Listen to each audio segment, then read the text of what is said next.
Hi everyone, in this video you will be reviewing how to solve a one and a two-step equations and some equations that also include fractions. I'm going to be going over the odd number problems, and you will also need to go and complete the even number problems as well as the back side of the page, which is this two-step equations maze. Okay, so let's get started. Here I have m plus 12 equals 10. Okay, so think of inverse operations, opposite operations. What's happening to the m term? Well, we're adding 12. So we have to do the opposite of that, which is subtracting 12 on both sides of the equation. Now it's really important that you show this step. You have to show your inverse operations here, because as we move forward and start talking about algebraic properties, it's important that you're able to justify and explain what you're doing at every step of the process, no matter how simple the equation looks. Okay, so we'll go ahead and solve. And 10 minus 12 is negative 2. And so m equals negative 2. And of course we can always check that. We can plug negative 2 into our equation. And negative 2 plus 12 is definitely 10. So negative 2 is the solution to our equation. Let's move on to 3. 3, we have negative 7y equals negative 91. So we basically want to see what times negative 7 is going to give us negative 91. The operation that's going on here, or the operation being done to the y term, is multiplication. So we want to divide, since that's the opposite. And negative 91 divided by negative 7 is 13. And we can, of course, check that. 13 times 7. 7 times 3 is 21. 7 times 1 is 7, plus the 2. That gives us 91. And of course we know that a negative divided by a negative is a positive. So our answer is y equals 13. Okay, and as a reminder, you're going to complete 2 and 4 on your own. So what if we have fractions? Well, one simple way to do that, to get rid of the fraction, is to multiply by the reciprocal. If you don't remember what a reciprocal is, it basically means that we are flipping that fraction. Okay, we're flipping the fraction and multiplying by that flipped fraction, or what we call the reciprocal. So in problem 5, I have 2/3 x equals 10, or 2/3 of a number equals 10. So one way that I'm going to solve this is I'm going to multiply both sides by the reciprocal of 2/3, which is 3/2. What I notice on the left-hand side of my equation is that these cancel out. So all I'm left with is x, and that's what we want. We want x to be by itself. Now we can go ahead and figure out what is 10 times 3/2. Okay, well we can do this a couple ways. We could say 10 times 3 is 30 and divide that by 2 and get 15. We could also cross simplify. We know 2 goes into 2 once and 2 goes into 10 5 times. So 5 times 3 is 15. So x equals 15. Okay, we can check that. We always want to check just to be sure. So we'll sub in 15 for x. I'll write it as 15 over 1 since I'm dealing with a fraction. We can cross simplify. 3 goes into 3 once, and 3 goes into 15 5 times. So 2 times 5 is 10. That checks out, so 15 is the solution of our equation. We've got another one here, number 7. We've got negative 6/5, or negative 6 over 5k equals 12.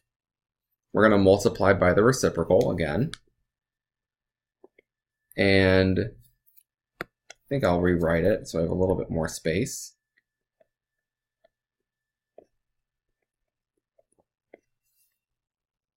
Again, we're going to multiply by that reciprocal. Don't forget about the negative sign here.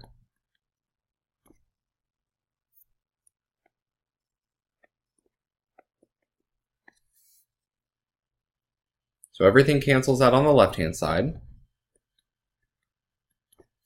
So k is by itself. And 12 times negative 5 over 6. Well, you could do 12 times 5 and divide by 6, or we could cross-simplify. Always an easier way of solving, or simplifying, I should say. So 2 times negative 5 gives us negative 10. Let's check that, just to be sure. Negative 6 over 5 times, we said k is negative 10, so we'll sub in negative 10. And again, since I'm dealing with a fraction, I'll write that over 1. I know the 5 and the negative 10 simplify to 1 and negative 2. And negative 6 times negative 2 is positive 12.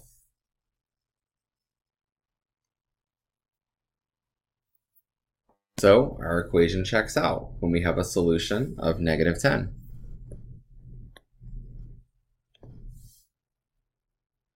You're going to do 6 and 8, and we can go over those in class if needed.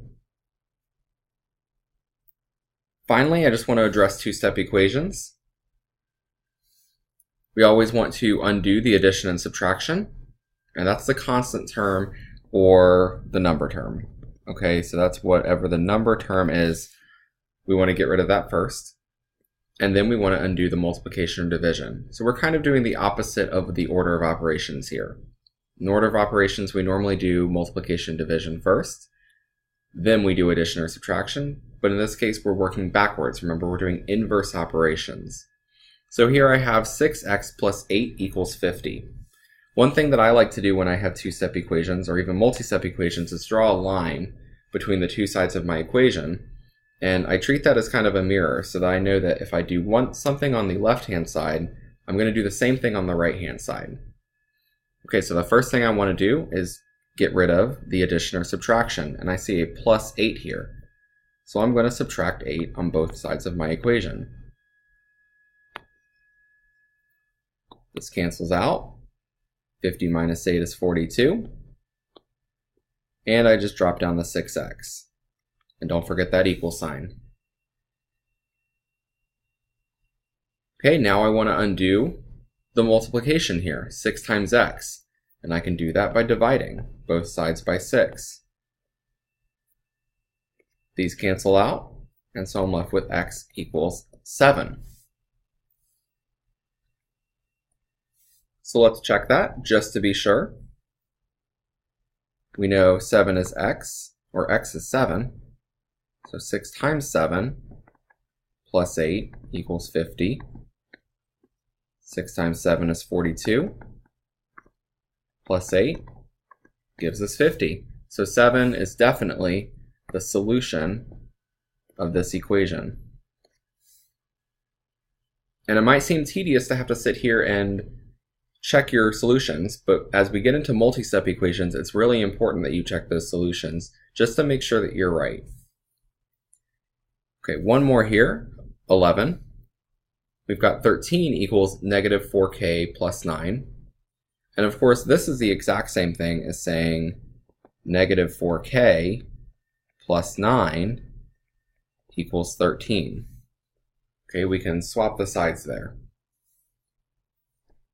I'll draw my line in between the two sides of the equation, right through the equal sign. I see that we are adding 9 to that negative 4k, so I want to get rid of that first.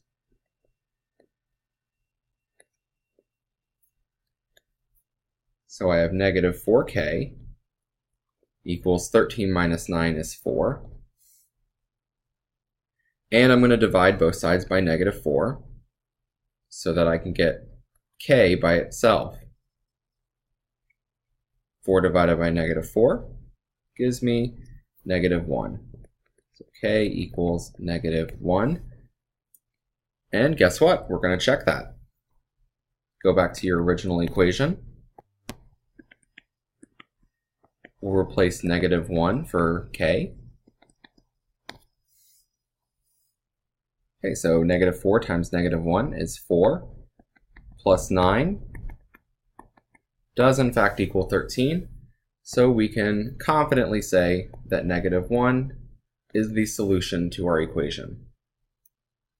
One last one that I want to go over with you. Over here on the left, I've added in a couple. Some different examples. Here I have a case where you have to divide or multiply before you can add and subtract. And how I know that is I have this quantity x minus 5 in my numerator.